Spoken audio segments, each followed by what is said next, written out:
You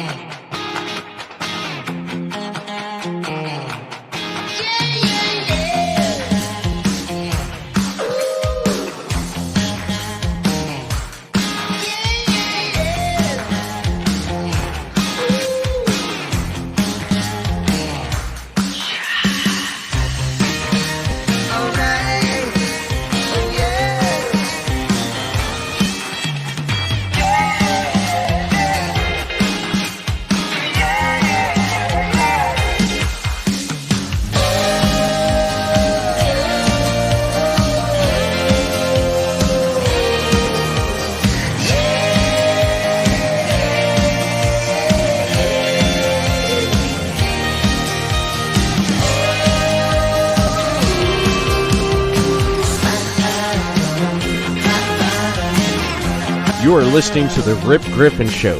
Make sure to subscribe to the show on all the major podcast platforms. Here's your host, Rip Griffin. Hey, what's going on, everybody? Welcome to this special 100th episode edition of the Rip Griffin Show. We have made it to 100. Never thought I would get to this number, but we have. We're here. It's exciting. I've got Astros fans on tap for tonight. This is going to be a great episode as we talk everything Houston Astros.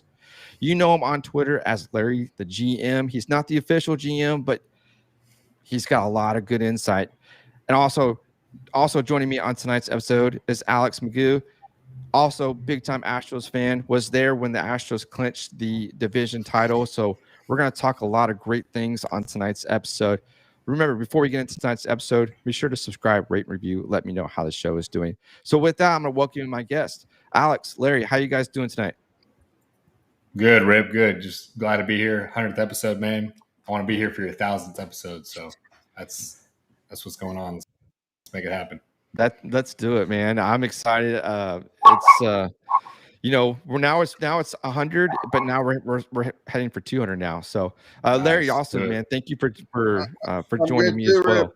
I'm good too, Rip. And Alex had the foresight of inviting me to the game that was this clinching game, because he knew that they might need a little extra push. So he got me there for the game that they were able to clinch the title. Well, and two, Larry brought his Correa jersey, and who hit the 3-run bomb, right, Larry? Carlos That's Correa. right. So he made it happen. That was incredible. So, ideally they would have clinched sooner, but you know what? Larry and I are 1 for 1 on every time we go to the game.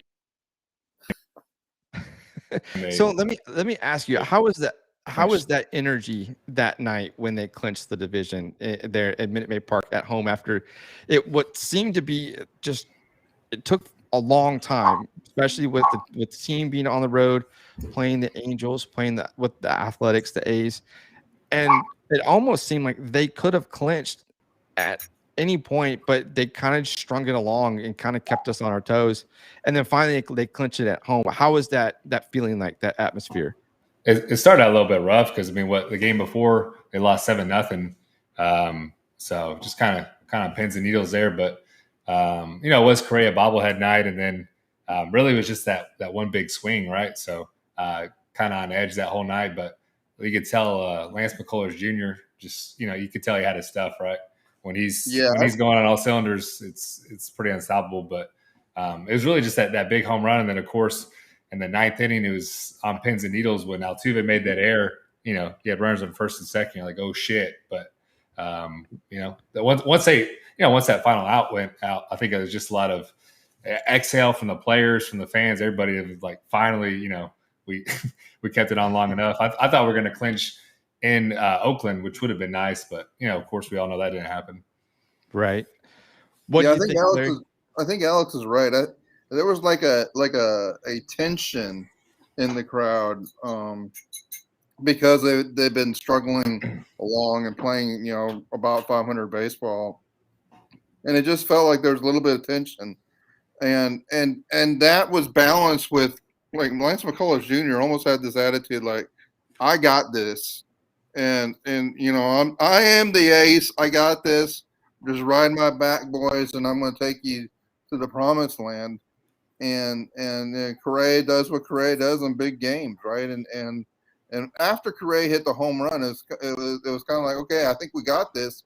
But then you saw them coming back slowly, and like, okay, well, we can't allow this to happen. So and I told Larry he was going to go out the ConocoPhillips sign. So I call it like 10, 20 times during the game. So yeah, don't remember when I'm wrong. Just remember when I'm right. I was due. But the fact that I picked the right sign, that's awesome. Yeah, it's it's one of those things that was frustrating, especially fans going back and forth. Still that magic number was 1. Everybody seemed to kind of be getting like panic mode. And I was probably one of those people. I'll admit I was. And finally they clinched it. They clinched it at home, which was great to finally see. And against the team that was obviously they are the number 1 seed in the American League against the Tampa Bay Rays. So they took 2 out of 3 in that series. And then they did very well at home against the A's. They took 2 out of 3 that series as well. So good final road home field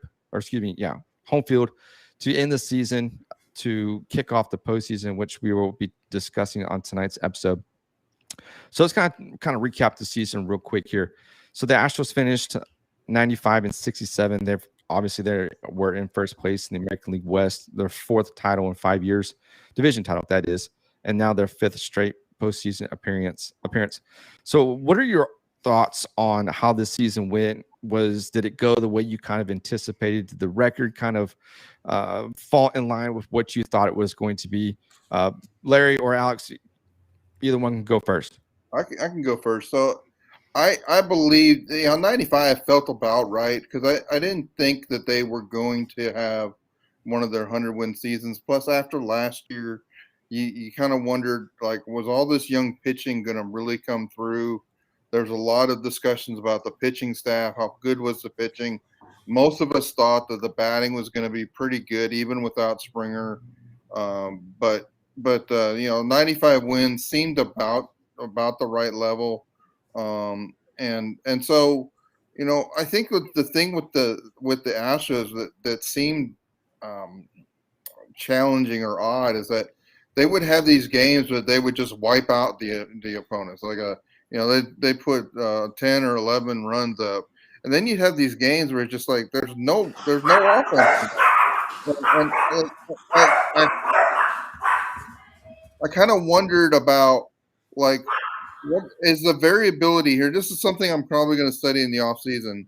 Was the variability of the offense greater than what's normal, or is that just normal and I'm very in tune, sensitive to it as an Astros fan? But it seemed like the offense was better on average than in some nights it felt like. So it was just kind of weird how the Astros kind of get this train rolling. I've called it in the past, where the freight train starts growing, and they're gonna go from 4 runs to 10 runs.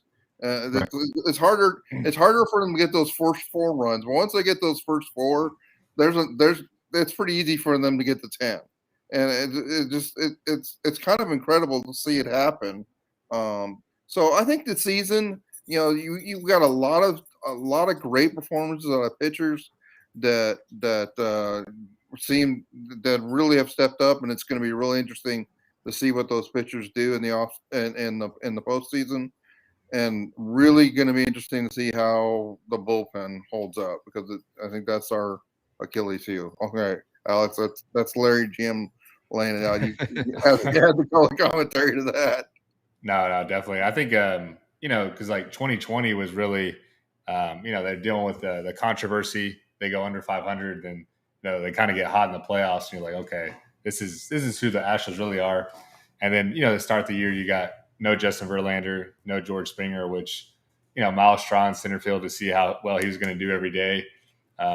Larry will tell you about Maldonado's performance at the plate to make up for that offensive struggle. But I mean, I remember like Kyle Tucker, what he started out like 181 in April, and that guy had a lot of bad luck. And people were saying that, but people like to see the results, like to see the numbers. So that incredible turnaround by Kyle Tucker, everyone knowing that Correa is in his last year's contract. But I think really missing Bregman for that extended period of time was really tough. even though year, of course, but just his presence at third, huge difference. And I think after the All-Star break or no line, they left a lot of. They could have been a 100-win team very easily. And you look at like their expected win should be over 100, so it's a little bit of bad luck. And to Larry's point, to where you'll just crush a team one game, and the next game you'll get shut out by them. But I mean, Larry will bring this up a lot. You have a lineup where you can bat 1 through 8 with people with OPS at 800 or above. I mean, that's just a phenomenal lineup. And kind of my thought process was, at least you'll have a couple of them that are always going, right? Although some of those games is like all 8 of them either are killing it or all 8 are really struggling. So that's an exciting piece. I mean, I just look at like Jake Myers and Jose Siri, like seeing what they're doing in the minor leagues and be like, it'd be nice if that could translate somewhat to the ML, majors. And they of course they kind of leveled out towards the end, but they had some really great moments like what Jake Myers hitting that grand slam in Anaheim. Remember that? And then Jose Siri, just the balls he hit, they were just crushed. There were no doubters, and just playing 100 miles an hour. I think that was phenomenal to see. But I think the most memorable game had to be, Altuve's walk-off home run against the Yankees there to go into the All-Star break. So that was incredible. I remember just, after that, was it Gary Sanchez hit that 3-run homer? I was like, oh shit, it's over. We're going to get swept. We're going in here. And that was just such an incredible with, Aaron Judge saying it's a bit cold in here and then them ripping Altuve's jersey off, or, also he had that walk-off grand slam against the Rangers. So, or even that one where Jordan hit a walk-off and Yuli scores against the White Sox. So, like I said, just a lot of great memories there. I think it's frustrating that we could have easily won 100. But I think that's more us. Like, we want to get that 4 straight full season with 100 wins. Ultimately, we won the division. We're in a good spot in the playoffs, so that matters. But to Larry's point, it's just going to be about that bullpen. You just had one of the most brutal ones is that we blew that 7-0 lead to the Mariners. Brooks Raley let that grand slam. It was like, ugh. So actually, Brooks Raley, honestly, since then he's really turned it around. Yeah. So we'll just have to see. Like, was it Yimi Garcia and Phil Maton? They just haven't performed like they should. So maybe Larry the GM should have made the reliever acquisitions instead of Click. But it would have been better. What kind of? No. I was just gonna say. I mean, just as Astros fans, we always want more, right? Like we got spoiled with you got a 107-win team in 19, 103-win team in 18, 101 and 17. So at the end of the day, you still got to be happy. 95 wins is phenomenal, but like you said, just with how talented that offense is, and honestly, we had good starting pitching or good quality. It should have been 100 wins, but like I said, that's not the important piece. As long as they get hot in October, no one's going to give a shit about how many wins that they had during the regular season. Oh no, absolutely. You talk about Martin Maldonado for a second. He's been one that I think that has really taken this pitching staff to the next level in the way how he's called games. And there's been a couple of times that we saw this season where a lot of the pitchers, I think Framber was one of them, that he would shake off pitches, but Martin would be like, no, trust me, I know what I'm doing. So he would be persistent and continue to call the right pitch. And finally Framber would give in, and lo and behold, it's a strikeout, ground out, whatever, to get out of the inning or the jam or whatever situation that the game has brought about. So definitely got to give your hat to Martin Maldonado. Definitely his defense has been spectacular. We saw that play just a couple days ago before the end of the season, where he comes out of the crouch and dives and that makes that catch in foul territory. That was an incredible play. I have to give that to him. I think he definitely should be a Gold Glove candidate, in my opinion. What do you think, Larry? Do you think Maldonado is a Gold Glove candidate? Yeah, I think he is. I mean, anybody that follows my Twitter account knows I have pretty strong opinions about Martin Maldonado, the good and the bad. And I have to be careful because my wife's in the room and Martin is very good. Well, you forgot it's the good, the bad, and the ugly, and you use the ugly a lot. So Martin is a great defensive catcher. I think it's really interesting though, as I'm putting together, my thoughts relative to the ALDS roster, Rip. I have a really strong opinion that the Astros should carry 3 catchers, and they should carry Stubbs because Martin has just been atrocious at the plate, and like if you I mean, I have the numbers, and I can get to the numbers if you want, but I'll talk to them in more in a word picture. So if you have the average catcher and their OPS level, and you have the average pitcher and their OPS level, Martin Maldonado in the last month has been closer to the average pitcher than he's been to the average catcher.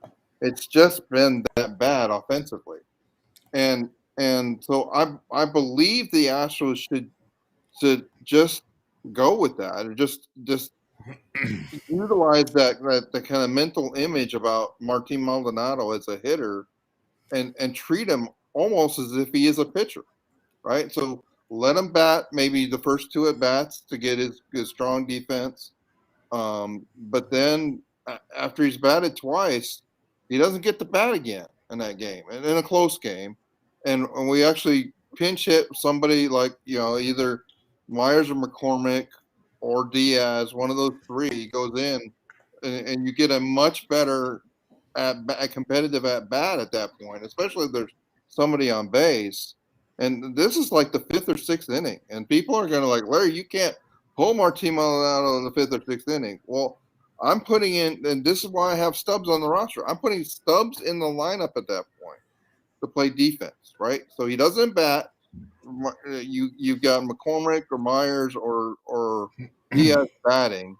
You didn't put in Stubbs, who's actually a really good defensive catcher. I don't know if you've seen him perform in the minors, but that's considered one of his strengths. Let Stubbs catch in this case, maybe the 6th and the 7th. When Stubbs comes up again, then you either pinch hit with Castro, who's great in the last few innings, right?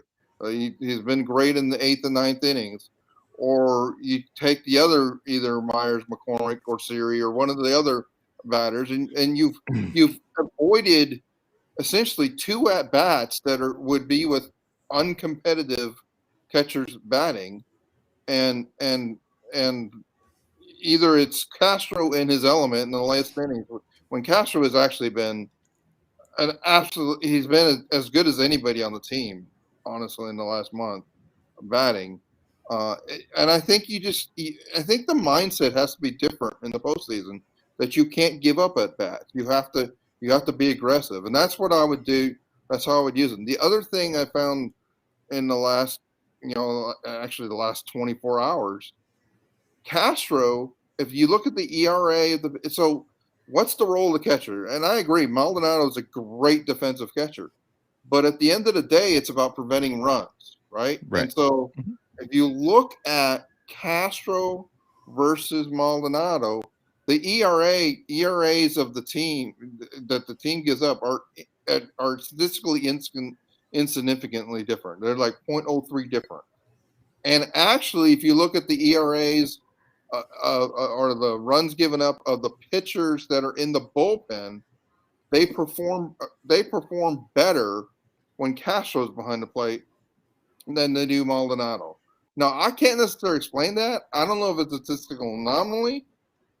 I might say that Maldonado, Castro is more prone to say, just pitch me the dang ball, and not, and not get into somebody like Graveman's head about, like, you got to get it right here or whatever. He's like, dude, your stuff's good enough. Just throw me the ball. And maybe for when you think about our relief pitchers, maybe that's what they need, right? And so there's only one of the relief pitchers that pitches better, that has pitched better this year when they're pitching the Maldonado than the Castro. Every one of the late pitchers that you would put in the game is pitching better Castro, except Blake Taylor. And so, and honestly, if I'm not even 100% sure Blake Taylor's on the roster, but if he is, then knowing all this data, I'd like, well, Blake Taylor's my early inning. Like, if something's wrong in the 4th inning, then Blake Taylor's the lefty coming in for the lefty specialist, because that's the other thing. And I'm sorry I'm answering really long, Rip, but No, you're fine.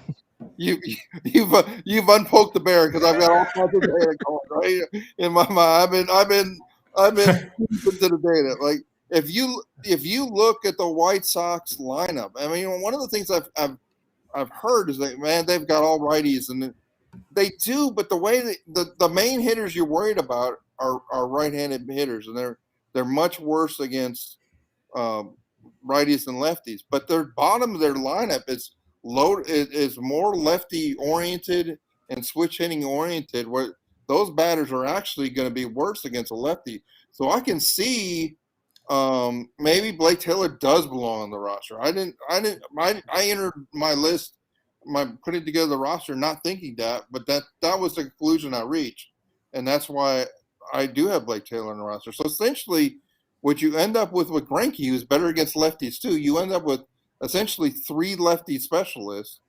Taylor, Greinke, and Rayleigh.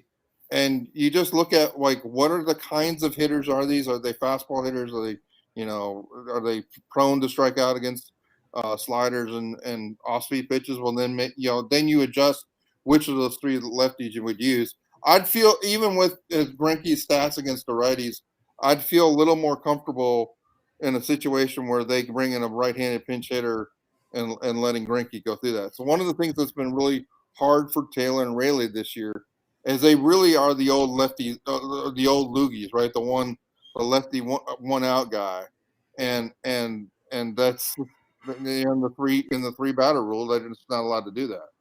So that's a whole bunch of thoughts there. We can go in deeper into any of that, but that's what I'm looking at relative to Maldonado and the pitchers and how it all comes together.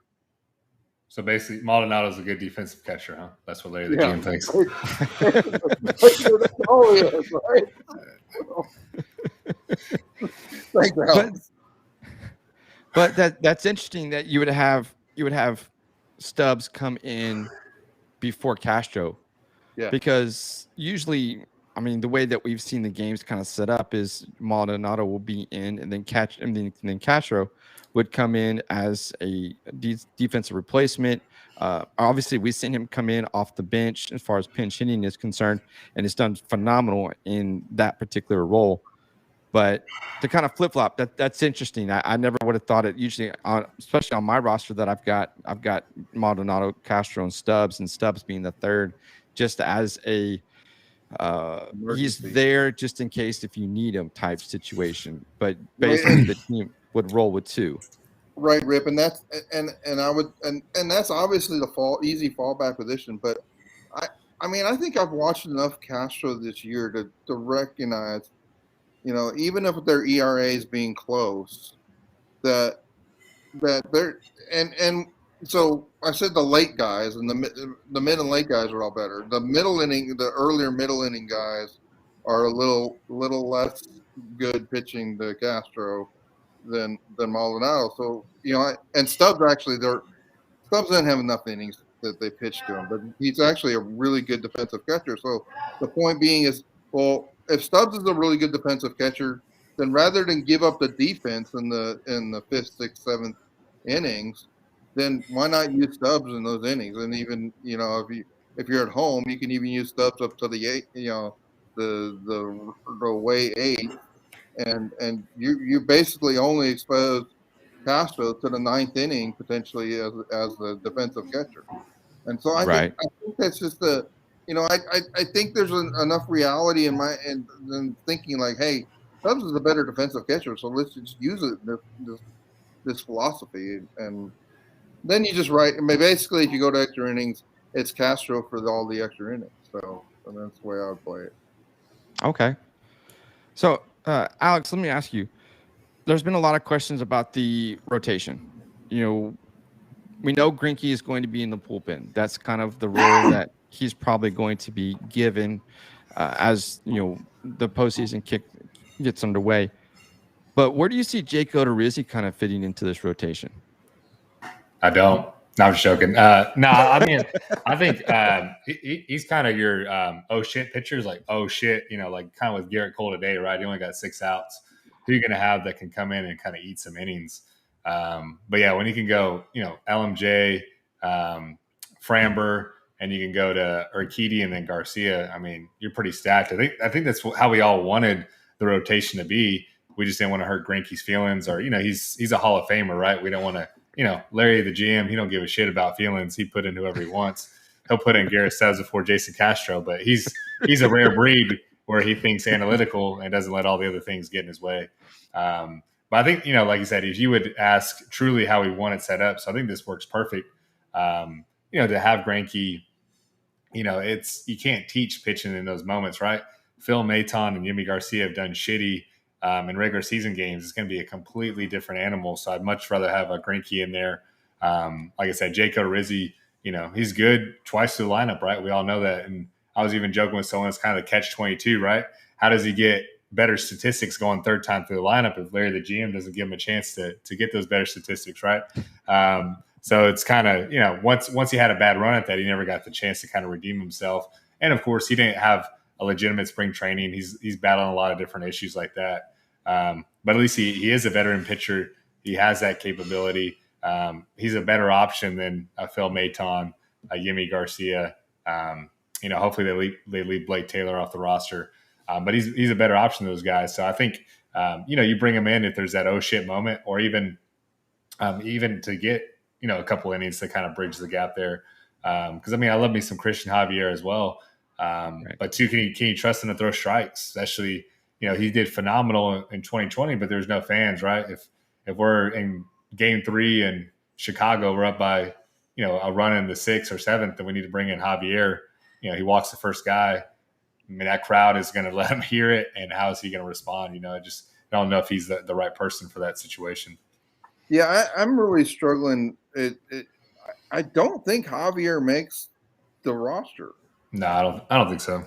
Well, see, we got Larry the GM roster, and then we got what the Astros will really do. So I think I like the fantasy, roster, and kind of see, because honestly, I agree with Larry about the 3 catchers. I know that's not typical, but to his point, if you're going to have 5 people on your bench, you're not going to use them unless you really pinch hit somebody, right? Like, right. The only other way is that you could bring in maybe a McCormick in left field as a defensive replacement, but then you accidentally take out Brantley or you accidentally take out Jordan in a close game. We know how that goes, right?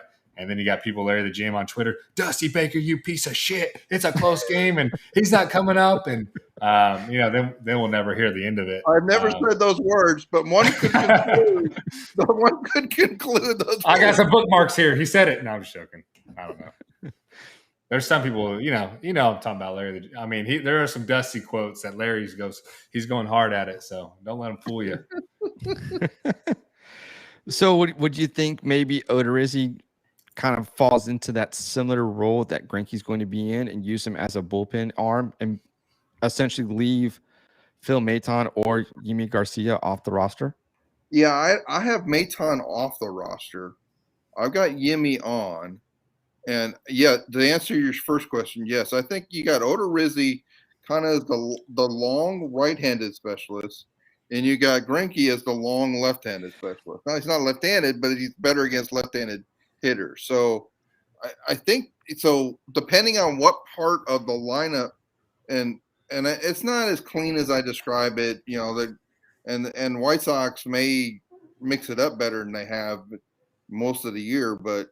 The front end of the lineup is more heavily right-handed, and the bottom end of the lineup has a little bit of lefty at bats in it. So I could see, depending where we are. Now, the question I have is, like, how well I don't know that you can pitch Odorizzi or Greinke on back-to-back nights, but can you pitch them on 2 days of rest? So if they come in the game 1, are they available for game 3 because there's a day off in there?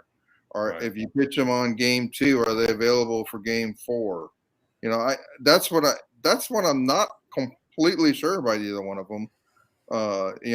Ideal world, we've got Lance McCullers Jr. pitching 6 or 7 innings, and then we're in the back end of our bullpen, and it doesn't really matter about all the other guys, right? So, and same with Valdez. I think Valdez is going to have some real challenges with the White Sox lineup, but I mean, he's been awesome. So let's hope he's able to gravitate through it. So I think it's going to be. I think, I'd love to be able to say, hey, you just turn the ball over to Odorizzi and he finishes the game just like we did with McCullers back in 2017, right? But I don't think that's exactly what it's going to be. I think they're going to look more like 1 or 2 inning guys. But I think they do reduce the exposure of either a Yimi or a Maton if either one of those is on the roster.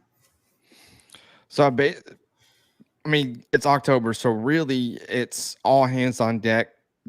Basically, you're going to do something that you may not have done during the regular season, whether it's coming in out of the bullpen, whether it's coming in off the bench. So either way, you're going to have to be prepared for a little bit of everything. The Odorizzi experiment for me has been very tough to watch, especially I had such high hopes for him when he came in. I know he had that late start, especially with spring training, had the injury spell. He spent some time on the IL. But it seems like he gets through that first, route trip through the lineup, and then he starts to struggle, and then he really can't make it past the second round through the lineup, and that's when he gets pulled in the 5th inning, even when he's doing well, like we saw a few weeks ago when Dusty pulled him, and then there was this whole behind closed doors type talk, and that's kind of one of the things that I have him actually off my roster right now. Obviously, that can change when depending on how the ALDS goes, and then we get to the championship series. The roster resets. So let's kind of jump in. Who do you have on? Do you have Javier on? Yes, I do have Javier on. Okay, so I think it comes down to it's Greinke, Odorizzi, and Javier. Pick two, right? I think that's the decision they have to make. And I think they're picking Greinke and Odorizzi, but I don't know that. I think it's a crapshoot, and I would turn to the scouting staff and say, give me the breakdown. This is where Larry GM draws the line. I'm not going to do all that research. Give me the breakdown of these 3 guys versus the entire White Sox lineup, and tell me who's going to perform better, right? And that's how you make the decision between the 3 of them. Well, too, Rip, do you got 12 pitchers, or did you do 13 pitchers on your roster? So right now I've got 13 pitchers on my roster. Okay. Now it'll be 12. It'll be 12 for the VS and 13 for the CS. But I've got 2 that are just like I kind of just maybe what if type of situations. Maybe Let's give them a shot. Rip the Band-Aid off. List them. Who you got? You got LMJ, Framber. So yeah, Urquidy, I've got Garcia, Lance, Framber, Urquidy, Garcia. I've got Greinke on there. Presley, Graveman, Stanek, Rayleigh, Javier. And then I went with my last 3, Yimi Garcia, Peter Solomon, and Brandon Belak. Okay. Wow. Yeah, I like Peter Solomon. He's done really, really well down the stretch. But then too, it's a lot of long relievers you got, kind of, right? Because you got Greinke, right, Odorizzi, Peter Solomon. But I mean, it's not necessarily a bad thing. I mean, you can, like Larry said, I mean, it's the wild card is going to be is if you use them in game 1, how many days of rest do you need? How far do they go?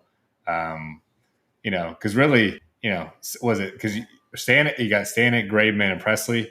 They've been kind of all of them have been hit or miss at times, right? Presley's probably been the most resilient there, but I mean, at the end of the day, they got to do their job. We got Graveman for that situation. He's got to step it up. I mean, this is his opportunity. So my mom's a huge, she's like, why'd they trade away Toro? And I was like, trust me, Graveman, even if he's had failures, it's about what he does in the postseason, right? So he's got to get that figured out, and he's got to step up to the plate. Whatever, if it's mechanical, mental, I know, because his wife was going through a pregnancy when he got traded. So I mean, those are things that Larry the GM is not going to talk about. He's all analyticals, right? But you think about that. That's tough to have your wife who's in the middle of a pregnancy move, move across the country, or logistics of that is just it's kind of difficult. So like I said, they've had that baby. Right. She's had that baby, so hopefully he can clear his mind. He got himself a fresh haircut. He looks as sharp as Larry. So then now he's ready to go. But I mean, you got to have you got these players for a reason. You can't hide them forever. They gotta come up in these big moments. I think it's a good point, Alex. I mean, I think they're prepared to lose the ALDS on the backs of Graveman and Presley. If Graveman and Presley fail, then we fail, right? I mean, that's the way it is. And so I just think that has to. We have to like the bullpen is the bullpen, and Stanek and Graveman and Presley have to come through, or we're going to lose games. And I think the starting pitching is good enough to get us there. But guys, the White Sox starting pitching is really good too. So I think this is going to be an incredible series. And Rip, I mean, I think you got cojones to say Peter Solomon and Brandon Vila on the postseason roster. I want Rip to go to Jake Odorizzi. Man, appreciate what he done this year. We're gonna have Brandon Bielak and Peter Solomon on the roster. We'll see. We might see you in the ALCS. Make sure you like and subscribe, Jake Odorizzi. I mean, I've looked at that data, and I know exactly what you're looking at, and I mean, even Larry the GM doesn't have those. Exactly. I was just about to say that Larry the GM is savage, but Rip Griffin is on a whole nother level. He's got the Jake Odorizzi fan club. Hey, we've got him for another year. So, but I mean, that's not to say. I mean, things can definitely change, and the postseason brings out the best in every player, and that's something that if he's on the roster. If he's on the roster, hey, we'll see what happens. That's you've got 3 wins, and then it's on to the next series. So let's see how he does. But and too, like you get to think about, it's kind of like what we would like to see, and then what we think the Astros are going to do. Because I bet you Larry would love to see him some TJ, some Taylor Jones, but obviously they didn't have him up on the major league level, which in the middle of the season, I was like, "This Larry, what the hell are you talking about?" Taylor Jones, he dropped the fly ball with Fernando Tatis Jr. cost us the game, but then he started hitting well, and so he's a better option than Marwin, more than likely, right? But there's that nostalgia, which your boy Larry doesn't like people using that word nostalgia, right? But I mean, it's to where tweet Alex is my tweet police because. Because with Marwin too, I mean, don't get me wrong, I love me some Marwin as well, but he's he probably shouldn't make the roster. The Astros are going to put him on the roster, but more likely he shouldn't, right? Because you could have that third catcher and give you a lot more pinch hit options, which Larry brought up a lot of good points. If you pinch hit Stubbs in the middle there, then you only have 2 at bats from Maldonado, and then you kind of utilize that bench. You use Jose Siri, you use McCormick, you use Myers. And then you save Castro for those late innings, right? If it's the 8th or 9th inning, he has an at bat. Plus, he's the one catching those big moments. Who knows how Garrett Stubbs is going to react in a 1-run game. But to go back on that pitching staff, would you rather have you're going to go down with Greinke and Odorizzi in the 8th or 9th, or would you rather go down with Graveman and Presley? And I think you got to go with Graveman and Presley. That's what they're there for. They got to do their job. Right. Just real quick, just kind of touch on the Taylor Jones thing. Actually, I was there Saturday in Sugarland when your fan favorite, I know your favorite player, Robel Garcia, hit a grand slam. I saw it. I was there. I was live. And National boy Eric Heisman. He loves him some Robel Garcia. There was kind of some banter there in the press box about his swing and how much everybody loved it. But anyways, to talk about Taylor Jones for a second, since you kind of, Larry, since you've been talking about Taylor Jones on Twitter a lot, I've kind of been more in tune with what he's doing. And he had a home run Saturday night against Round Rock, which was, I mean, he put that thing in almost hit into the pool in the outfield and left field at Constellation Field. So he's definitely got some power. definitely one that we can definitely watch as he continues to develop. But I think he will be Yuli's getting a little bit older now, and I think Taylor will be the guy that's going to replace Yuli in the next season or two there at first base. What do you think about that? Well, I want to know something. What could Taylor Jones have done this year to make the ALDS roster that he hasn't done? Not The get answer COVID. would have been hit maybe in the first half of the season a lot better than he did. But when he came back in August, he was what did the statistics say, Alex? He was like the second best OPS batter on the whole team, only behind Bregman. I think I don't remember what it was. It was he did really well. I mean, he was hot. It was, I mean, he was hitting well. Tucker and Jones for the month of August. Like what? And then we sent him down. It's like, why are we sending Taylor Jones down to give Marwin Gonzalez those at bats when we could be figuring out, is Taylor Jones really good or has Taylor Jones been really lucky? Well, too, remember because him and Greinke got COVID, and they basically sent him what should have been just a rehab start. Our rehab starts, and he never got a chance to come back up, which it just it's just unfortunate. And then too, I mean, honestly, we haven't talked about it, man. Larry loves him some Aletmus Diaz, but he just fell off a cliff. And I mean, you could bring up. Did bringing Marwin on the team have anything to do with it? I mean, there's no way to prove it, but they definitely seem to be connected somehow. Whether he started being fearful of what his position was in jeopardy, or whatever the reason is, it is what it is. I mean, he is just when he was getting every day at bats for Bregman, or ever since he came off the IL, he was on fire. And then honestly, he's been Marcy Maldonado at the plate. In the month of September. I mean, he's been an automatic out. So I mean, that's just I'm fearful of how he would perform. But to Larry's point, Taylor Jones just needed some at bats. He just didn't have that. He didn't have that opportunity. For whatever reason, whether it's getting Marwin more at bats. Of course, you had Aletmus up there. You got just a stacked roster, but Taylor Jones merited some at bats for sure. At least to see what he could do. Because I was a huge Jake Myers fan. He was hot, but he started hitting about 200 down the stretch. So, just kind of plugging in a few more guys just to see, how they would do. But it speaks volumes to that's not in their plans for Garrett Stubbs or Taylor Jones to be on the roster, because they weren't even on the 28-man roster. They'd be on the 26-man roster. But one of these, they're all going to work for the Astros, and we'll be making those decisions. So that's right. probably for the 200th episode, we'll be doing it inside Minute Maid Park because we'll be. We need to talk to Jim Crane about that. So that would be phenomenal too. But let's talk about Marwin, because we know that he started the season with the Red Sox. I guess he was DFA'd, and ain't no guess about it. That's what happened. Yeah. Okay. So yeah, he was DFA'd. Astros finally. I think he went somewhere else too. I think someone else tried to sign him, or no. Yeah. But anyways, the Astros signed him, picked him up, did a little stint there, which seemed to be very quick in my opinion. That he was there in Sugarland, and then finally the Astros called him up.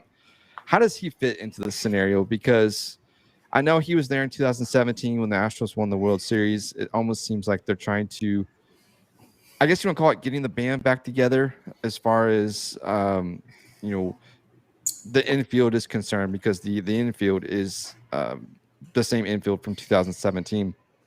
How does he kind of fit into this roster spot? I mean, especially you've got a guy like Aletmus Diaz, who kind of has stumbled a bit since Marwin's been on the team. Does he continue? Does he take that roster spot from Diaz? No. All right, let Larry just go on a tangent, and then I'll be devil's advocate just to balance him out. Go ahead, Larry. Let it out, man. Let loose. Well, I think they're going to put both of them on the roster. Okay, and if you've read my articles at larrytogm.com, I wouldn't. And so I don't Grip. I don't know why Marwin Gonzalez is on this roster. I really don't, unless it's some ploy to say to Correa, hey, re-sign here. Your buddy's here. I don't know what value he brings to the roster. He doesn't bring tens of millions of dollars to Correa's bank account. I guarantee you that. So no, but the like, hey, dude, your buddy's here, and so you don't want to leave because your buddy's here. I don't really know, but okay. So to be fair, he's been bad, but he hasn't been as bad as he was in Boston. So, come on, Larry, let loose, man. I got to be devil's advocate. Just put it all out there, and then I would not have Marwin Gonzalez on this roster. I'm going to be tweeting him every day he is, and every at bat that he fails, I'm going to there you go. Rail that he's going to say, prove me wrong. But no, I was at the game with Larry, and he pulls out his calendar, and he's just like, "What year does it say?" And I'm like, "It's 2021." And he's like, "Exactly, 2017. He shouldn't be playing." I was like, "Damn, it was pretty intense by him."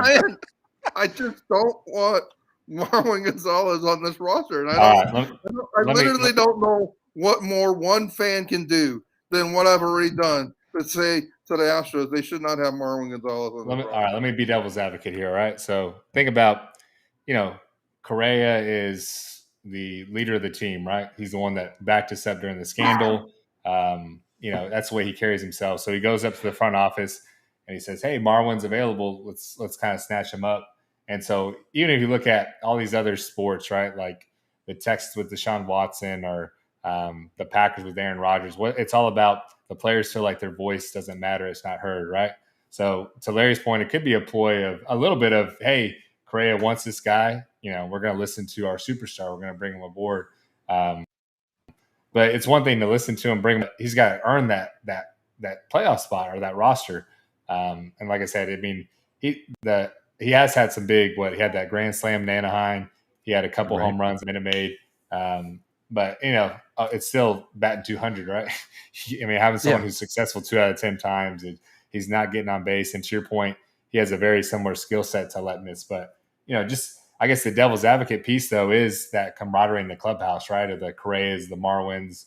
And I think we bashed on Martin a lot, but honestly, Martin has a lot of those leadership capabilities, right? Where him and Correa paired together can calm down a Framber. They just set the tone for the rest of the guys, right? With how they go about their business. And I think if the Astros come in with that 2017, 18, 19 confidence or swag that they've had, then they're going to be a lot more successful than that. More of that, the 2020 and then even sometimes in 2021. I mean, we've all seen it. They don't have quite that same confidence that they've had in the past. So if Marwin can help instill some of that, like I said, it's not going to win over a Larry the GM who's analytical and wants to see the numbers, but it might win over a Rip Griffin, right? It might win over somebody else. So it's a possibility there. But like I said, I mean, you're going to have he's going to have his Twitter fingers ready. Marwin comes in for a pinch hit, strikes out. Dusty, you worthless piece of Marwin, you piece. So just they better be ready. They're going to have Larry the GM blocked probably. Maybe they do. I don't know. So let's kind of run out the roster real quick. Let's talk about the outfield. Now we know that there might be Michael Brantley is back in the lineup now. So I don't know if he's actually going to be playing in the outfield at all. He might be do more of a DH role, but you've still got Jordan that might be out there. You've got Kyle Tucker who's out there. Now, center field is going to be the question, whether it's going to be either Chas McCormick or Jake Myers. You've got Jose Siri that can come in, which looks like today he's going to be ready to go. The pinky's not bothering him.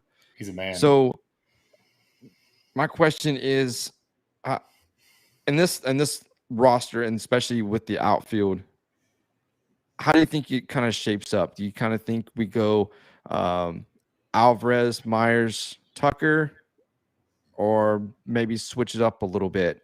Because that's going to be the ticket that Dusty has kind of been kind of doing things differently. Siri's been in there as well. So how does this outfield kind of shape up? So, Rip, are you asking what do we think we should do, or what do you think they're going to do? Because give me both, Larry. Give me both. What's the GM going to do? and what's Astros going to do? Number one, I don't even have Siri on the roster for the ALDS. All right, I'm done. and you can read my article today. All right, let me pull it up. And I'll tell you why. Where's the thumbs down option? See, y'all were okay. So let's go back a journey of like 2 months. Y'all remember when Myers came up, how incredibly hot he was for the first 3 weeks? And yeah, he's been like 350. Everybody was ready. Everybody was ready to put Myers in the All-Star game in 22. Yeah, maybe. I was going to sign him to a lifetime contract. I was ready.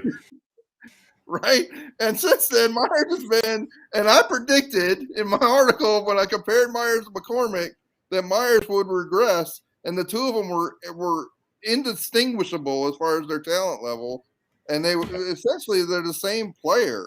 Yep. And okay, maybe Myers is a slightly better outfielder, but McCormick has made a lot of really good plays in the outfield as well. Yes. So yeah. He definitely has. I don't really know which of those two is even better. I think that it's going to be one of the great joys of Astros fans for the next 4 years to watch the two of those battle for playing time, because I think they're both really above average outfielders. Let's focus on this year, Larry. This playoffs. Who do you got? Come on, man. I'm starting McCormick in center field most of the time because he's older. He's had more of the season, and he's proven that he doesn't have as much swings up and down. And I believe Myers is incrementally faster, and he can be my defensive plate replacement late in the games, and I can move McCormick to left field to be a defensive replacement there. So I think Myers and Myers is also probably a good option as a pinch hitter off the bench. So that's what I'm doing with them. Now, Rip, you're right. I don't know if Brantley is starting in left or Alvarez is starting in left. But between Alvarez and Brantley, they got DH and left covered. Tucker's the given and right. And I just told you what I would do in center. And I need to really know how healthy Siri is. And I need the scouting staff to say it's well, okay, Rip, you tell me. You spent more time in Sugar. I haven't gone to the Sugarland game all year. You tell me, who was better in Sugarland? Myers when he was in Sugarland or Siri when he was in Sugarland? I would have to go with Myers. Okay. That's the right answer. And I just wanted you to say it because that's the right answer. There you go. All right. So Myers is a slightly above average MLB player right now. You know, would you all agree with that? He's above average, but not an all-star. I mean, you saw that home run in the last game. Crushed it. Myers, who was better than Siri in AAA this year, if he's slightly above average, what is Siri really? Average or potentially worse?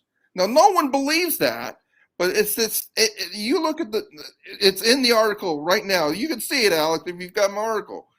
Yeah, hold up right now. Larry, the GM is always right. I see it. Siri's got 49 plate appearances, and I give you Myers' stats for 48 plate appearances, which happens to be 3 weeks. The two of them are almost like uncanny close to each other. So all of our great thoughts and love for Siri are exactly the same thing we felt like a month ago for Myers. Right. And I'm not buying into that hype because I didn't buy into it for Myers because they both had BABIPs that are like insanely high. And when the BABIP gets normal, you're going to say, oh, this batter's not near as good as I thought he was. And so that's where I'm at with that, Rip. I believe, and I won't, and I know for sure. I believe the Astros are going to put Siri on the roster, but I wouldn't. I would let Siri bat, but I would let Siri bat with the team. I'll let him travel with the team. I would make him show me that pinky's not really damaged and he's ready to go. And then we'll revisit when we get the ALCS. Kyle Tucker in center field. Brantley in right field. You're on the left. And Marwin Gonzalez, DH. No, I'm just joking. I'm just joking. You're just poking the bear. But no. What I would do is I would put Myers in center. And I agree with Larry. I think they're very comparable defensively. Myers just has a little bit more range, especially at Minute Maid. That's a big ass center field. I mean, we saw was it Siri when he was going for that ball near the bullpen, and he took his eye and looked at Tucker. Yeah, absolutely. So I think Myers would be a better option there. But let's say Myers in game 1 he goes 0 for 4, or just have a good game. Just give him a short leash and just pull him out, bring in McCormick there, and kind of see how he does there. But I mean, too, I will say this about Siri to be devil's advocate, even though look at Siri's first game or just these bombs that he's hitting. He does. Or I think about that game against Arizona where he hit that 2-run bomb, right? That one that went off the train tracks, and McCormick hit the back-to-back homer. Just hit. I think hitting in those big moments and just see give those guys a couple of shots to see, who really steps up to the moment, right? Because the playoffs are completely different. Out of Myers, Siri, McCormick, who's, and I think to Larry's point, McCormick is a better option for an at-bat because he's had a full season to kind of go through. But also we've also seen where it seems like every time McCormick's up there, he's trying to hit a home run, right? Which can sometimes be a great thing and sometimes not so much. Sometimes you just need the ball in play to make something happen. And he might not be that person, but I think you got to give him all of them an opportunity to see who's going to shine ultimately. Right. Yeah, I agree with that. So Alex, would you say when Fromber when McCullers is pitching, right? I guess for Fromber and McCullers, who are ground ball pitchers, that you would go with McCormick maybe in center field because there's less of a fly ball thing, and then maybe when you've got the other starters in there, maybe when you got your key to use a fly ball pitcher, then maybe you put Myers in center. And I haven't done that analysis. I don't know if that's essentially what they've been doing, but that would make sense that you play McCormick with the ground ball pitchers and Myers with the fly ball pitchers and as starters, and maybe that's what they should do. That's a good point. Yeah, I think there's not a lot of the difference between those two players right now is pretty small, and it's not and they're both good. I mean, it's a small difference of two good players, right? So it's hard to distinguish exactly what you do. And the question I have is Siri. So this is something that'll get you excited. Maybe this is why you put him on the roster.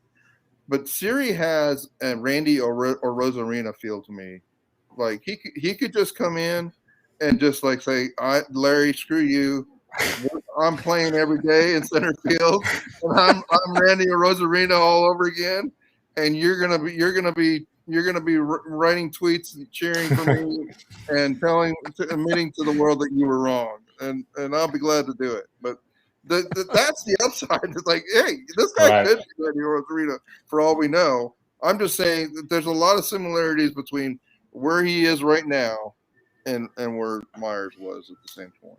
Yeah, that's a good point because I think Siri does have a lot of upside when he his first game when he gets hot, he gets hotter. Yeah. I mean, the main thing is because I've seen it with Bregman even coming back, is all those balls that are so close to going out, or that happens so often, right? We get that warning track power. When Siri hits it, I mean, it's freaking gone. It doesn't matter what ballpark, or whether it's in Chicago, what part of Minute Maid he hits it to. So to your point, if you can catch lightning in a bottle, Randy Ozarena single-handedly kept us out of the World Series, right? So it'd be nice to have that on our side of the ball because I hated me some, still do. I mean, just that. I mean, you love that fire and stuff that they play with if they're on your team, right? But when you have it on the opposing side, it just kind of drives you crazy. But absolutely, now that's a good point with the with the fly balls out there. But I think it'll make it easy to second guess, right? If you do McCormick, he does bad. Dusty, you dumbass, you should have done Myers. Or Myers Dusty, you should have done McCormick. So we'll be able to second guess regardless. It'll be easy for us. And we'll just say that we would have went with the other one. I'll definitely have to say, just seeing the few times there in Sugarland to see Jose Siri, he's got some pop and definitely got a lot of power. Definitely got a lot of speed. So it's definitely something the Astros can use to their advantage if there's a situation in this series against the White Sox where they need to get extra run, insurance run, whatever it is, you can put him on the base path as well, and he can definitely, as long as he's a lot of the things I've noticed, especially with his base running, is he tends to turn his head a lot to see, where the ball is, which is, I mean, you want to know where the ball is, but he does it a lot. I think that's what slows him down. And I think he needs to put his head down and kind of gauge, as far as depth, to kind of figure out where the field is and how the ball is being played, and maybe just put your head down and run and use that speed, because he's got it and he needs to take advantage of it. That's just kind of things that I've noticed. Yeah. So Rip, while we're in the outfield, what do you think about Brantley? I mean, what are we going to get from Brantley in the ALDS? I don't think we're going to get a whole lot, honestly, because we don't know. I mean, unless he's able to, with this additional rest that the team is getting right now before Thursday, if somehow his legs feel good, maybe he's out there in the left field and then Jordan's DHing. But we basically got him activated so he can be on the postseason roster. And now that he is, I mean, I don't know. I don't think we're going to see him play much in the outfield. That's me.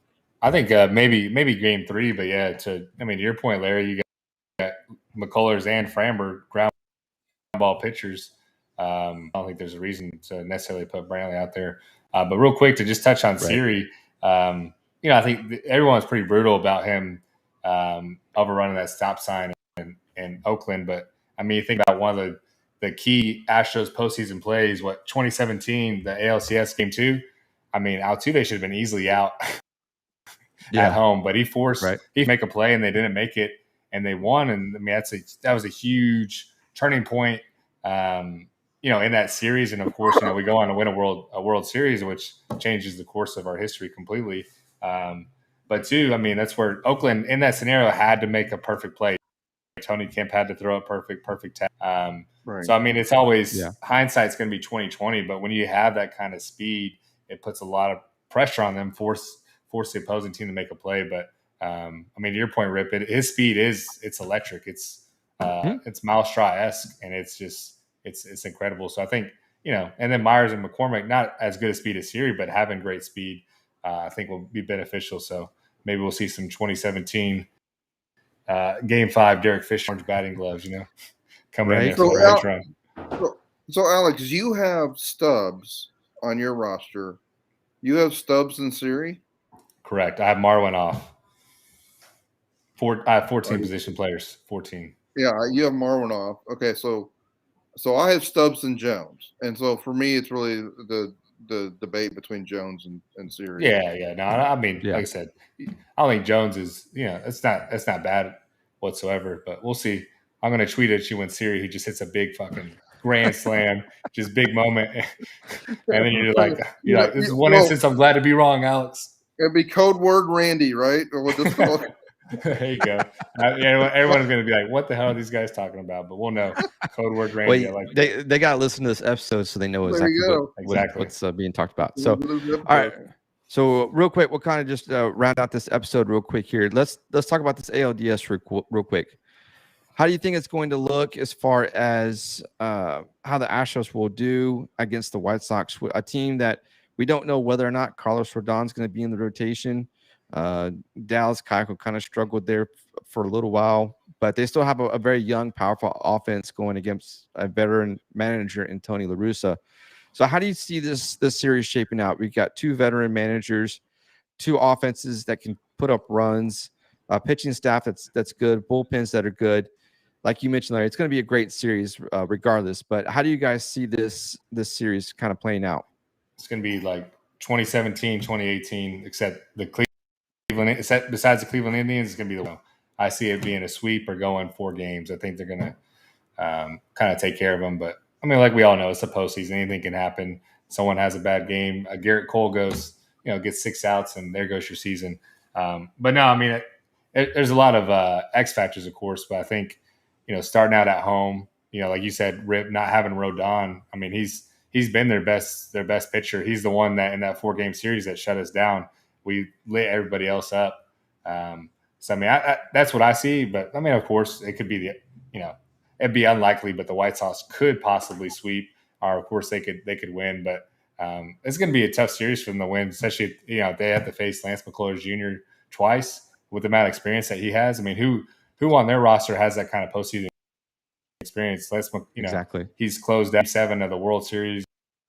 I mean, started a Game 7 of the World Series, closed Game 7 of the ALCS. Had just that experience, and he has that it factor, right? Like he wants to be in that moment. But like we talked about earlier in the show, we've had where all eight of our offensive players just do nothing. So of course, if that happens, we got no chance, or our bullpen could blow a game or two. But I'm gonna say sweep. I'm going for it. I'm gonna say we're gonna get him, take care of him in 3. All right. I think it's gonna be. I think it's gonna be a 5-game series. I think Lance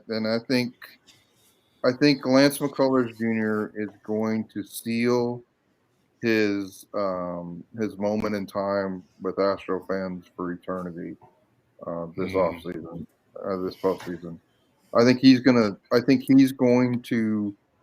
Well, he won't single-handedly because obviously they got to score runs, but he's going to single-handedly win those 2 games from the pitching side, and that's how they're gonna win this series. I think it's a dogfight with the Chicago White Sox. Their pitching is great. I think McCullers may have to go 7, maybe even 8 innings. I think Dusty's going to have to push him off the mound to get him off the mound, because I think he's going to say, Dusty, I'll throw 150 pitches if I have to. And it's just going to be that kind of series. It's going to be a lot of close games, and I hope I'm wrong, but that's what I think we're headed for. I think we're headed for a series that we'll talk about for a long time. I actually think that this may be the hardest series the Astros will have till they get to the World Series, if they get that far. Really? Okay. I think this could be harder than the ALCS. So just hypothetically, if they win this series and they face Tampa in the ALCS, do you think they'll have an easier shot against Tampa? Yes, I do. Okay. All right. I really do. Interesting. So, it's going to be fun to watch regardless, but for me, I think since the White Sox have struggled this season, especially particularly on the road, I think they had a losing record versus obviously at home where they were better. Though, and of course the Astros took the series 5-2. So I think the series will go 4 games. Astros will take the first 2 at home. Depending on how the roster sets up for this weekend, I think they'll take it in 4. Get back home and get rested up for the ALCS. So that's my prediction there. So, by the way, it looks like the Red Sox are going to win. It's I guess it's the bottom of the 8. They're up 6-1. Dang, I wanted a Bucky Dent moment or something. At least a little bit of drama. Right. Well, thanks a lot, Garrett Cole. Yeah, $300 million does not buy you the starting pitcher it used to. So. $324 million. Don't forget that $24 million, Larry. Come on. You're Larry the GM. You're a number cruncher, but you have your scouting staff working just freaking overtime, man. They're working 24/7. I want this every freaking time they face the White Sox. I want it on my desk. I want it 5 minutes ago. So, I'm just telling you what they need to make some of these decisions. I can't. Rip and I are gonna have to work for you when you get out of the Astros. So I'm trying to put out all the decisions I can put out, but I'm only one man, and this is not even my full-time job. Damn it, Larry! There is no try. There's do or do not. Come on, I thought Yoda taught you that. Come on. Oh man, well guys, it's a great job. This has been fun talking Astros baseball on this 100th episode of the Rip Griffin Show. Let everybody know where they can follow you at, Alex. Yeah, I mean it's just like you see on the screen, Alex Magoo, right? Just like that, Larry the GM, just like that, man. So just hit us up, and me and Larry always like to go back and forth on Twitter a lot. So Larry's got his content is gold. All right, Rip's might be platinum, but Larry's content is gold. So one day I hope to work it up to that gold standard of Larry's. So, but Larry, let everybody know where they can find your work, and you've been writing some articles lately too. Yeah, so if you find me on Twitter, Larry the GM, you'll see me periodically tweet out links to. So okay, so let me go on a little tangent for about 20 seconds. So I got so frustrated with some of the coverage of the Astros and some of the propaganda relative to the sign stealing and just negative stuff that I said, okay, the best thing I can do is just write the content that's in my head. And so I've gone and started a blog this year at, at larrythegm.com. It's pretty easy. If you know the Twitter handle, you know the website. And I put out an article like, I said it this week. This week is going to be a lot. I mean, I've put out 3 articles in 3 days. Like I'm going all in. I'm working on an article for Taylor Jones and Marwin. And basically, I'm going through the roster and decisions and saying why. I mean, Siri was today. Who's in? Who's off? And why? So the Stubbs one, it's much more than why Stubbs should be on the roster. I mean, I'm pretty proud of the Stubbs article. I wish people would read that article and just like, oh my gosh, I gave you some of the nuggets. Like, hey, Castro's ERA, the pitching staff's ERA with Castro is almost the same as it is with Maldonado. So, I love what I do, and I do it in a pretty detailed way. So, if you're reading one of my articles, I don't know if you can read it just once and really capture it because some of those articles I mull hours. I mean, it's a hours, multiple hours exercise to put the content out there. No, it's a really good it's a good perspective for sure. So I think everyone just needs to go to that article, Garrett Stubbs, and direct message it to Garrett Stubbs because he needs to know how great he is. He deserves that. And is that fair, Larry? Well, I mean, I think Garrett Stubbs needs to realize what critical role he could have on the LDS and get ready. Because if Larry the GM was running the team, he'd be on the roster. That's what I'm talking about. All I can do is try to goad the Astros into doing what Larry the GM thinks they should do, and that'll work. I like it. Let's do it. All right, great job. See us at the playoff games, right, Rip? We're all going. Hey, let's book it. Let's book it right now. So, all right, we'll see you there. Awesome. All right, guys. Great job. I appreciate you guys coming on. This, like I said, this is the 100th episode of the show, and I never thought it would get to this number. And now it's just time to keep going, get to 200, and so we can have that live show. We'll do it in inside Minute Maid Park one day. So that's for sure. Next on the bucket list for the podcast. So we'll get there.